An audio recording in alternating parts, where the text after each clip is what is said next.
Bonjour à tous et bienvenue sur la chaîne.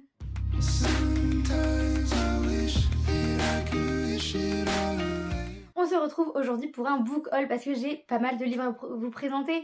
J'ai exactement 3 romans et pas mal de BD parce que j'ai acheté pas mal de BD ces derniers temps.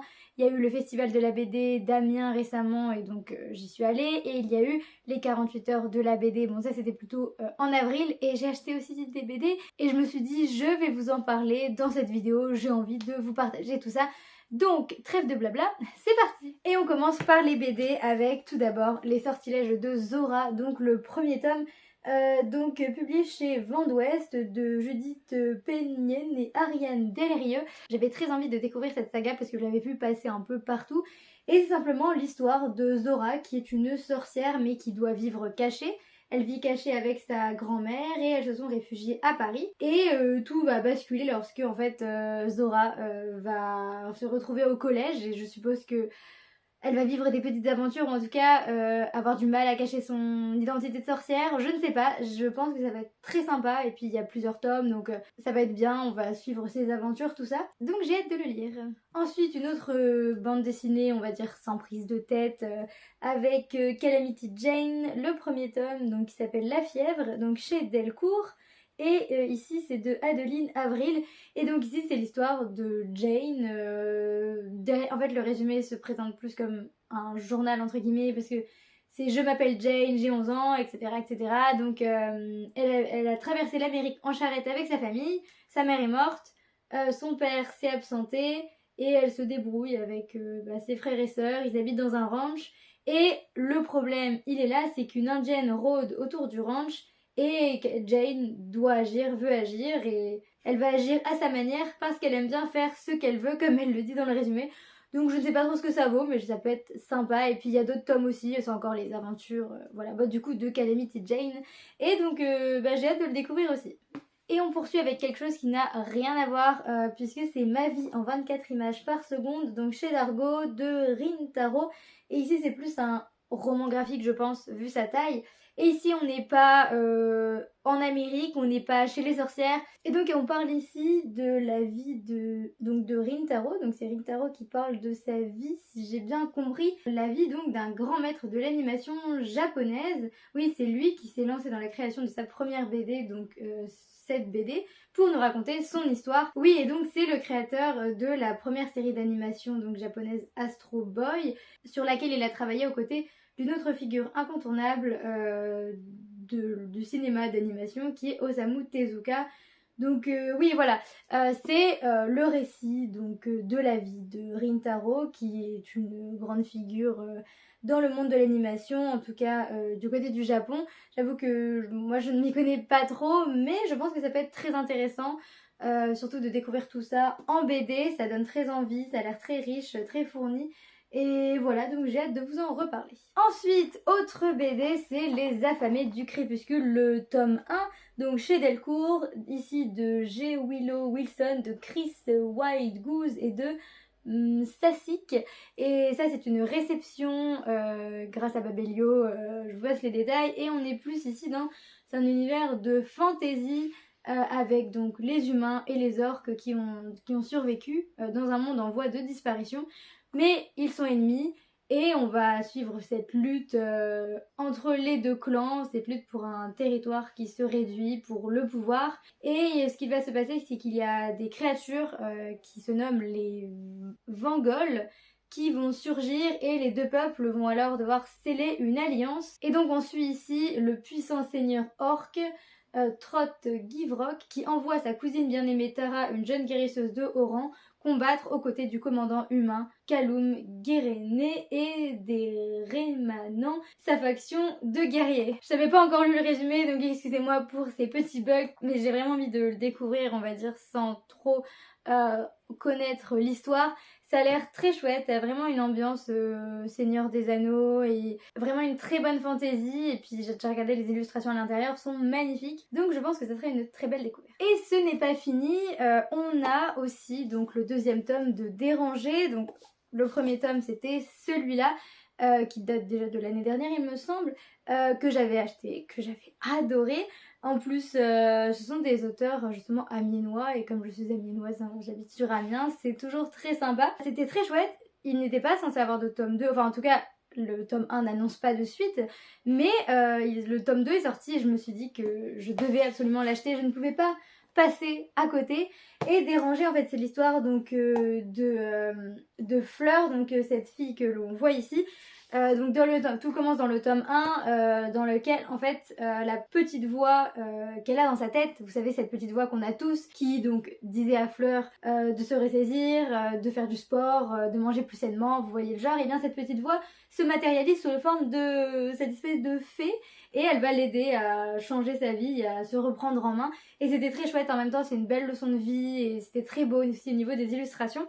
Et on a donc cette suite parce que donc la petite voix, enfin cette fée, n'a toujours pas disparu alors que Fleur va bien. Et la question c'est est-ce qu'en fait on peut aller bien si nos proches ne vont pas bien et tout sera tourné vers son ami, donc l'ami de Fleur qui ne va pas bien. Je n'en sais pas plus que ça, j'ai très hâte de le découvrir sans en savoir plus, tout simplement. Donc je pense que ça va être une très bonne lecture. Puis un premier tome que j'avais extrêmement hâte d'avoir dans ma bibliothèque, c'est le premier tome de Anna et l'Entremonde. Une aventure de pirates, je crois qu'il y a déjà 2 tomes pour l'instant, ou 3, je ne sais plus. Mais on suit ici donc Anna et Domingo qui sont 2 jeunes orphelins. On est en 1492 dans les îles Canaries. Et donc ces 2 jeunes orphelins ravitaillent les navires qui font halte au port de Las Palmas. Et ce qui va se passer, c'est qu'ils vont se retrouver embarqués par erreur dans la fameuse expédition du navigateur Christophe Colomb, direction les Indes. Mais malheureusement pour eux, le monde dans cette BD n'est pas le même que le nôtre puisque la Terre est bel et bien plate dans cette version de l'histoire et donc ils vont arriver aux chutes du bout du monde et ils vont plonger dans un univers fantastique peuplé de pirates en tout genre qui s'appelle l'Entremonde et rien que de relire ce résumé et de vous en parler ça me donne encore plus envie de le découvrir parce que vraiment c'est génial comme résumé, j'adore l'histoire. Donc c'est hyper original, j'ai hâte de le lire, ça a l'air trop bien, les dessins sont magnifiques, les couleurs aussi, tout ce que j'aime, donc pépite, je le sais d'avance. Et enfin dernière BD, je pense qu'on peut peut-être dire que c'est aussi un roman graphique parce qu'il est énorme, comme vous pouvez le voir, en fait c'est parce que c'est une intégrale. Et c'est Le Bel Âge donc de Merwan, donc chez Dargo. Je me rends compte que je vous ai pas donné les maisons d'édition et les auteurs pour les BD dont je viens de parler, mais c'est pas grave, je mettrai dans la description. Et donc ici en fait c'est simplement, entre guillemets simplement, l'histoire de 3 filles, donc Violette, Lila et Hélène, 3 filles, 3 amies qui ont chacune une vie assez différente. Violette laisse filer les heures, les études, ses amours, Lila s'invente des amants, des amis, une vie, et Hélène s'acharne sur sa thèse, dans son couple, sur elle-même. Comment expliquer? En fait il n'y a pas vraiment de choses à expliquer, voilà c'est leur vie, c'est ce récit de leur existence qui s'entrecroise, qui s'entremêle, et comme il est dit si bien, avec Le Bel Âge, donc Merwan, l'auteur, dépeint avec justesse et sensibilité ce passage si intense et singulier de l'adolescence à la vie adulte. Et rien que cette phrase me donne envie de lire ce livre. Je pense que ça ne peut que me toucher parce que je suis en plein dans cette période, on va dire. Donc voilà, peut-être qu'il faut prévoir les mouchoirs, je ne sais pas. En tout cas, les dessins sont assez particuliers, mais ils sont beaux, je trouve. Je trouve que ça donne envie, voilà, tout simplement. Et on passe maintenant aux 3 romans bien différents, mais tous les 3 vont être des coups de cœur, je le pense, je le sens. On a d'abord Astral de Lilibelle de Cholet, enfin du coup, la fabuleuse expédition d'Astral, L'île aux 1000 récifs, donc publié chez Nathan.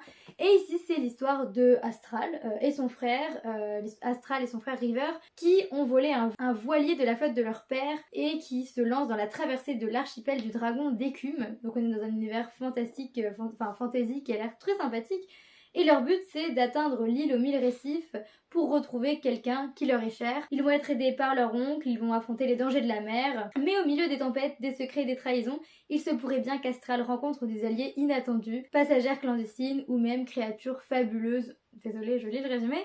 Mais voilà, une belle petite histoire jeunesse, à travers les océans et à travers une histoire qui, je pense, peut être juste agréable à découvrir et passionnante. J'ai hâte de le lire. On part ensuite dans l'univers des filles au chocolat, que vous connaissez sûrement peut-être. Donc les filles au chocolat de Katy Cassidy, il y a déjà 8 tomes puisque celui-là est le 9e et donc c'est publié chez Nathan aussi et on ne s'attendait pas à encore un tome. Mais voilà, il est là et en fait les filles au chocolat c'est un tome pour chaque membre de la famille on va dire, puisque tout commence avec Cherry qui va rencontrer on va dire sa nouvelle famille puisque son père se remarie avec une femme qui a déjà des filles et donc chaque tome c'est le point de vue d'une des filles et c'est des petites aventures en même temps, c'est sur la vie, l'adolescence, tout ça.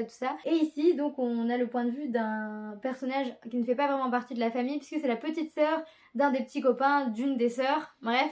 Donc je vais pas trop détailler, voilà c'est juste on va dire son problème à elle. Donc elle s'appelle Anna, c'est la petite sœur de Tommy qui est donc le copain d'une des sœurs, d'une des membres de la famille que l'on suit dans Les Filles au chocolat. Je ne dis rien pour ne pas spoiler.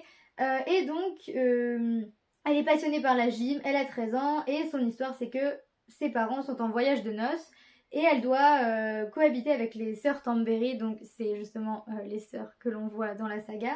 On ne sait pas pourquoi d'ailleurs. Hein. Et son problème, parce que le résumé se construit comme ça, mon âge, ma passion, mon histoire, mon problème. Et son problème, c'est qu'elle a rencontré un garçon aux yeux rieurs qui lui donne envie de liberté et qui lui fait tout remettre en question. Donc voilà, un bon petit roman sympa qui aussi fait un peu été. Ça donne envie, j'ai trop hâte. Et puis Les Filles au chocolat, c'est une valeur sûre, donc lui, je le lirai bientôt. Et dernier roman, mais pas des moindres, parce que c'est le roman que l'on voit passer absolument partout et que j'avais besoin d'acheter, c'est Les coquillages ne s'ouvrent qu'en été de Clara Hérault, cette autrice prometteuse comme il est écrit sur le petit bandeau, dont je n'ai lu encore aucun livre, mais donc elle a publié 3 livres en tout, mais tous ces livres me tentent, mais lui, je sais pas, c'est roman d'été, on arrive en été et il me le fallait, et je pense qu'il va me faire beaucoup de mal, mais qu'il va être incroyable.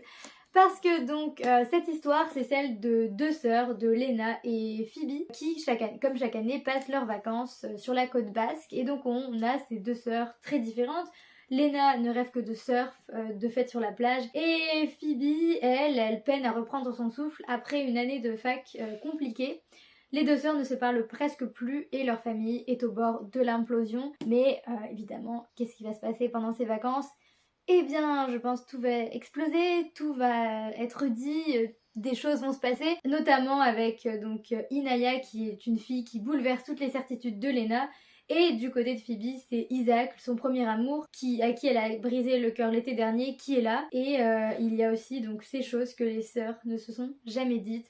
Vous voyez le genre, vous voyez, on va dire, l'ambiance de ce livre. Je n'ai pas les mots, il n'y a pas de mots juste pour expliquer à quel point ce livre, c'est le livre parfait pour l'été et le livre que je vais adorer dévorer et que je vais adorer aussi parce qu'il va me briser le cœur. Mais on en reparlera plus tard, hein, évidemment. En tout cas, c'est une valeur sûre, je le sais.